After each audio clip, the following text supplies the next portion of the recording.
My top tip when buying a car is to factor in insurance. Different vehicles come with different monthly insurance costs that can significantly impact your overall budget. So do the math for more than just the leasing or financing payment.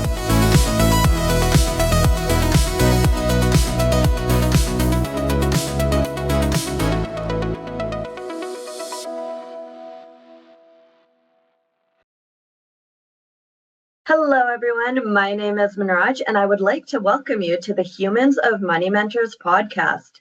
And today we're joined with Mary Grace, Digital Learning Specialist. Crystal, financial counselor.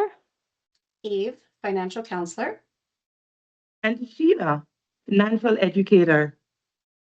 So, if you're thinking of buying a car, it can feel both exciting and scary all at the same time.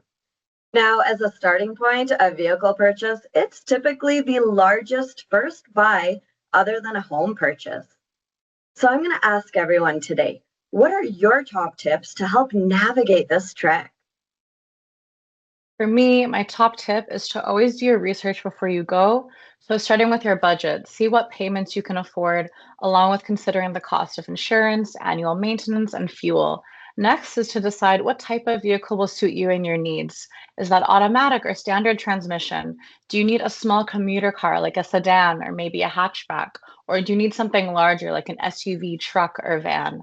Doing this due diligence will help you from falling prey to any pressure tactics or agreeing to a vehicle that doesn't actually fit your needs. Other things to consider are how tall are you? What kind of legroom will you need? And how many people will you be shuttling around? Do you need a four-door or could you do with a coupe or a two-door? And how far are the commutes are that you will be doing? What would be most economical? Perhaps you want an electric or even a hybrid vehicle. It's important to also consider the options and features that are a must for you and what can you live without.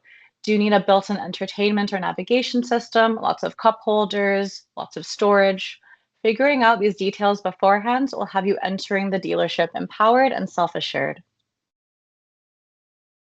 Yeah, and to add to that, my top tip when buying a car is to factor in insurance. Different vehicles come with different monthly insurance costs that can significantly impact your overall budget. So do the math for more than just the leasing or financing payment. Good point. My top tip is to consider your financing preference prior to, going forward with what you're going to do. If you're not paying cash for the vehicle, you have the options of either financing or leasing a vehicle. Questions to consider or to ask yourself would be, how much driving are you actually going to be doing? Do you think you will keep the vehicle for 5+ years, or are you more someone that's going to want a newer vehicle sooner? Does having full warranty coverage for the time you own the vehicle matter to you? And are you needing the lowest payment possible? So to follow up a little bit more with the leasing option, this is like renting the vehicle for a set number of months and having full warranty coverage, then dropping it off and picking out a new one before it's worn out or before it runs out of warranty. So if you're someone who likes to have a new vehicle every couple of years, just wanting a shorter term, leasing might be the better option for you. It'll give maybe more balance that way for you to swap out vehicles faster. The drawbacks would be there can be additional charges at the end of the lease for excess wear and tear or too high of kilometers. There's also rare cases where the estimated residual value ends up coming in lower due to recalls or poor performance. That results in you being required to close that gap and you owe money just to walk away. So just being mindful of that. Oh, okay. Yes. And that's so true. It can happen. I've been hearing a lot of bad things about Fords lately, and I own one. Okay. In the financing side of things, if you're looking at financing a vehicle, you're in it for the long haul. It means that you will have future ownership of this vehicle.